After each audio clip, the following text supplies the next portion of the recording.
नमस्कार विद्यार्थी मित्रों। लास्ट में हमने देखा कि पहेलियां मुकरियां किस प्रकार हमें आनंद प्रदान करके साथ साथ ज्ञान परोसने का काम करती हैं। इसके पश्चात हम आगे बढ़ रहे हैं भीतरी समृद्धि। डॉक्टर चंद्रकांत मेहता आप लोग जानते हैं, शायद नाम सुना होगा। गुजराती मातृभाषा है उनकी, और मातृभाषा गुजराती होते हुए भी 50 साल तक इन्होंने हिंदी साहित्य में और गुजराती साहित्य में दोनों में काम किया है और ढेर सारी कहानियां दी है। बच्चों के लिए बाल कहानियां दी है, कविताएं लिखी है और ढेर सारे निबंध दिए, ढेर सारी और भी छोटी छोटी कहानियां देकर हिंदुस्तान के आने वाली पीढ़ियों को ज्ञान परोसने का प्रयत्न किया है। तो बच्चों, यहाँ भीतरी समृद्धि एक निबंध है। यहाँ क्या होता है कि भीतरी समृद्धि मतलब हमारी जो शक्तियां जो है, उन शक्तियों की बात यहाँ कही गई है। हमारे पास भी उतनी शक्तियां हैं जो महान लोग थे, हिंदुस्तान ही नहीं पूरे विश्व में अपना नाम एक इतिहास के पन्ने पर स्वर्णाक्षरों से लिखवा के गए हैं। उन लोगों की तरह ही हमारे में भी भीतरी समृद्धि शक्तियां पड़ी है। तो इन शक्तियों का सही इस्तेमाल अगर हम करें तो हो सकता है नेक्स्ट हमारा टर्न हो, इतिहास हमारे नाम से जाना जाए। तो बच्चों, भीतरी समृद्धि में ये बताया गया है। शॉर्ट में मैं आप लोगों को सार बता देता हूं।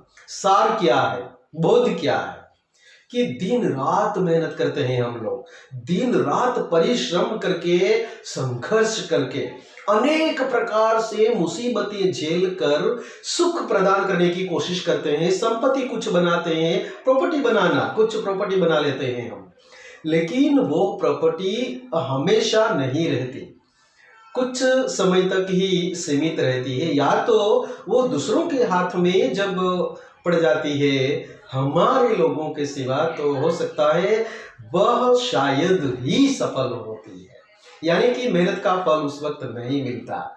तो बच्चों, यहां सुख के पीछे भागते भागते, यानी कि सुख के पीछे भागते भागते, सुख सुविधाओं, भौतिक सुविधा, उसके पीछे भागते भागते अपना जीवन व्यर्थ कर देते हैं हम सब। नतीजा ये है कि हमें अपने जीवन को सही दिशा में सही उपयोगी बनाना है, परोपकारी बनाना है, सहायतार्थ बनाना है, दूसरों के हितार्थ बनाना है।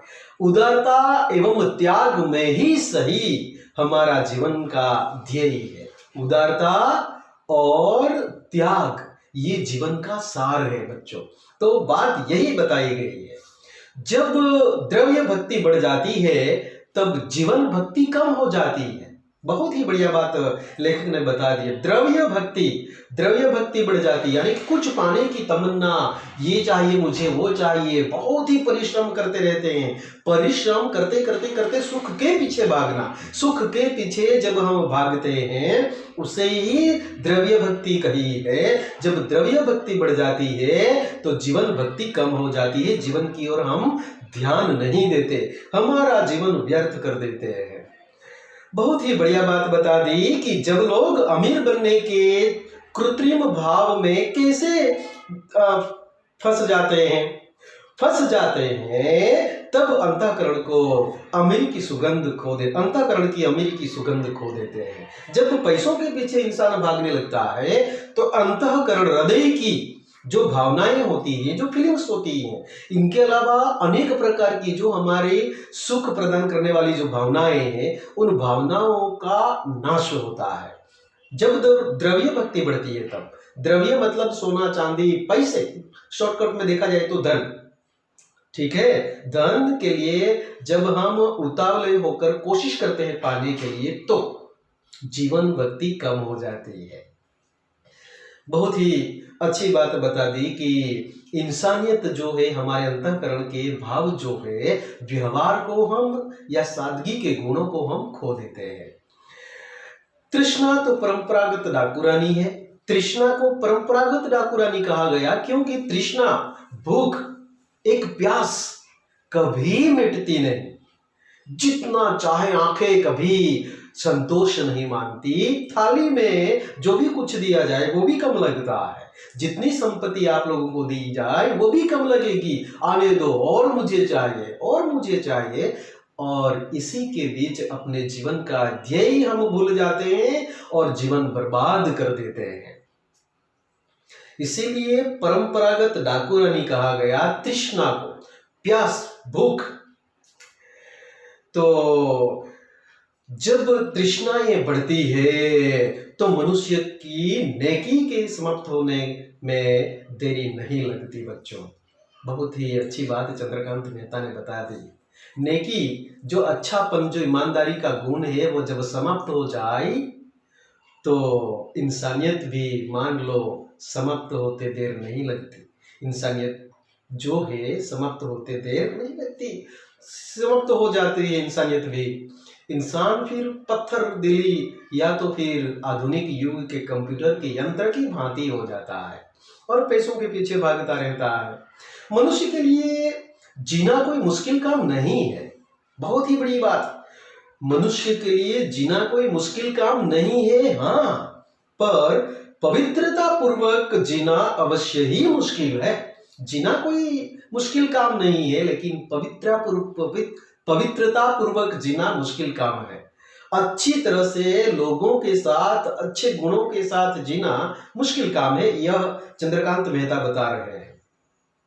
धन सुख का जादूगर भी है और शांति का डकैत भी। बहुत अच्छी बात पहले की तरह बता दी।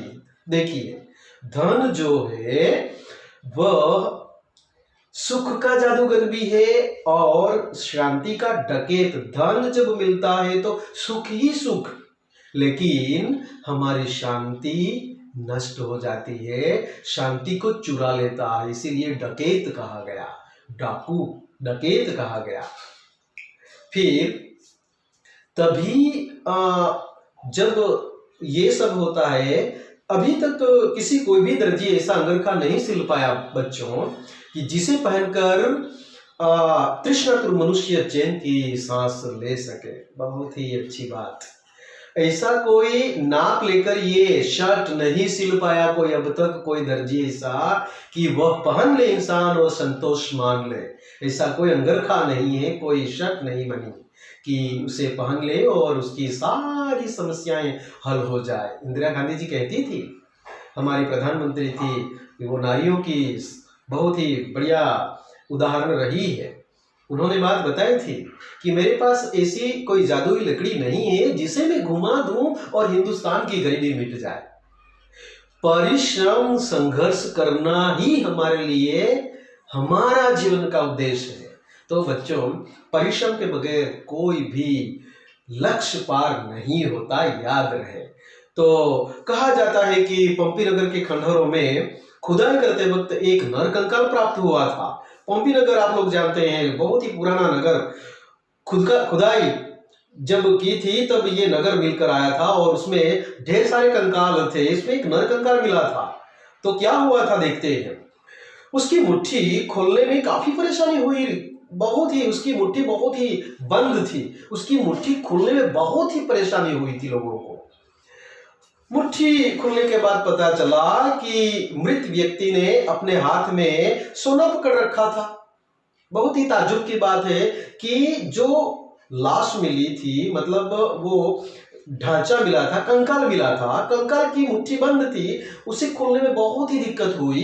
पर जब खुला, मुट्ठी खुल गई, तब पता चला कि उसके हाथ में सोना था। और इसी प्रकार इसी शहर के एक व्यापारी ने अपनी अंतिम सांस लेने समय तकिए के नीचे से पैसों से भरी हुई एक थैली बाहर निकाली थी तथा अपने प्राण त्यागने के समय तक उसे खूब मजबूती से पकड़ रखा था। अपने हाथ में बहुत ही मजबूती से पकड़ रखा था। वो कंकाल तो मिला था पंपी नगर में, जिसकी मुट्ठी खोलने में बहुत ही परेशानी हुई थी। बाद में जब मुट्ठी खुली तो पता चला कि उसमें, उसके हाथ में सोना था। उसी पंपी नगर के बातचीत करने पर, इतिहास पढ़ने पर पता चला कि एक व्यापारी था, बहुत ही लोभी लालची था और लालच की वजह से बीमार भी हुआ था। जब बीमार हुआ तो पैसे नहीं खर्च किए, रुपयों से भरी, सोने मोहरों से भरी थैली तकिए के नीचे रखता था और मरने के समय उन्होंने वो थैली बहुत ही मजबूती से पकड़ रखी थी। कहने का मतलब ये है कि इंसान मर गया लेकिन मोह नहीं छूटा, मोह नहीं छूटा। अगर वो सोचता तो अपना इलाज उन सोना मोहरों से करवा सकता था। जब हेल्थ ही नहीं अच्छा है तो फिर जीकर क्या फायदा। हेल्थ को बनाने के लिए वो सोने मोहर उपयोग में कर लेता तो शायद हेल्थ बन जाती, तबीयत जो बिगड़ी थी वो सुधर सकती थी, लेकिन ऐसा नहीं हुआ। बेचारा खर्च ही करना नहीं चाहता था और आखिर में धन के लालच में, लोभ में वो बेचारा मर गया। नतीजा ये था। बच्चों, ये बहुत बढ़िया बातें हैं, याद रहे हमें क्या करना है और फिर हमें समझना क्या है। याद रहे ये सब आप पर छोड़ा जाता है। तो हमारे यहाँ पहले डाल डाल पर सोने की चिड़िया हुआ करती थी, ऐसी बातें हुआ करती थी कि हिंदुस्तान सोने की चिड़िया, घी दूध की नदियां बहती हिंदुस्तान में। माना जाता है कि सोने की चिड़िया हुआ करती थी। बहुत ही अच्छी बात है समृद्धि होना। सोने की चिड़िया होना मतलब समृद्धि, बहुत ही समृद्धि थी हिंदुस्तान में। अनेक प्रकार के हमले हुए, अनेक प्रकार के राजा आए, अनेक प्रकार के देश विदेश से लोग आए, हमारे हिंदुस्तान को लूट कर ले गए। जो धन था वो लूट कर ले गए। यह भी एक देखने वाली बात है बच्चों। तो आज अमीरों को पारिवारिक समस्याओं को दर्शाते हुए यहाँ बहुत ही बढ़िया बात बताई है। और हम टीवी में भी वही देखते हैं, अमीरों की बातें। टीवी में धारावाहिक में क्या होता है वो देखो। धारावाहिकों की मानव चिड़िया गहनों से लदी फदी रहती है। मानव चिड़िया मतलब मानव इंसान अनेक प्रकार के गहनों से लदे होते हैं, बताया जाता है धारावाहिक में। घर के भीतर गहनों से सजे संवरे और खूब महंगी महंगी साड़ियों में रोब से घूमती अभिमानी स्त्रियां संस्कारिता की धज्जियां उड़ाती हुई बेहुदे षड्यंत्रों में संलग्न रहती है। आज की धारावाहिकों की कहानियां यही है। वो धारावाहिक जब हम देखते हैं सचमुच कसौटी जिंदगी की, या तो फिर ढेर सारी ऐसी कहानियां, घर घर की कहानियां, ऐसी घर घर की सचमुच कहानियां। तो देखा जाए तो आज आधुनिक युग में समाज को बिगाड़ने के लिए बेहतरीन तरीका आज धारावाहिक प्रस्तुत कर रही है। हमारा समाज दिन प्रतिदिन बिगड़ता हुआ जा रहा है, वो भी धारावाहिक की वजह से। कितना महंगा कुछ, कितने महंगे कपड़े दिखाए जाते हैं, कितने गहने बताए जाते। लोग लालच लोभ में आकर कुछ न कुछ कर बैठते हैं। इसीलिए गंदे धारावाहिकों से दूर रहे। जो ज्ञान दे ऐसी धारावाहिकों के लिए हमें बहुत ही बढ़िया तरीकों से उसे स्वीकार करना है, लेकिन गंदी धारावाहिक ना देखें। तो इसीलिए उदाहरण चंद्रकांत मेहता यहाँ इसीलिए बता रहे हैं कि हमारे समाज में आज क्या चल रहा है। सामाजिक व्यवस्था आज ठीक नहीं है। आज अर्थव्यवस्था में सब जकड़े हुए हैं और सामाजिक व्यवस्था भूल गए हैं। सामाजिक अर्थव्यवस्था टूट चुकी है। कहने का मतलब यह था संस्कार नहीं है लोगों में। और इस प्रकार यहाँ जो धारावाहिकें बताई जाती है बहुत ही बेहुदा होती हैं। तो बच्चों, इनमें भारतीयता का तिल मात्र भी दर्शन नहीं होता है। हमें थोड़ा सा भी अंश ये हिंदुस्तान के लोग हैं ऐसा नहीं दिखाई देता, क्योंकि हिंदुस्तानी लोग आज पाश्चात्य संस्कृति को लेकर बैठे हैं, जबकि पाश्चात्य संस्कृति हिंदू संस्कृति लेकर बैठा है और वो दिन प्रतिदिन आगे बढ़ रहा है। देखिए, यूरोप के काफी विद्यालयों में आज संस्कृत पढ़ाया जाता है। संस्कृत वो भाषाओं की माँ है, सभी भाषाओं की माँ है। संस्कृत, गीता, यह सब, गीता जो है हमारा धर्म पुस्तक, ये विश्व में ऐसा पुस्तक है जिसमें ढेर सारी समस्याओं का समाधान है। यानी कि दुनिया की हर समस्या का समाधान गीता में है। तो पहले त्याग द्वारा आनंद की प्राप्ति होती थी, पर अब भोगने के बाद फेंक देना मूल मंत्र हो गया है। जिंदगी ये है बच्चों।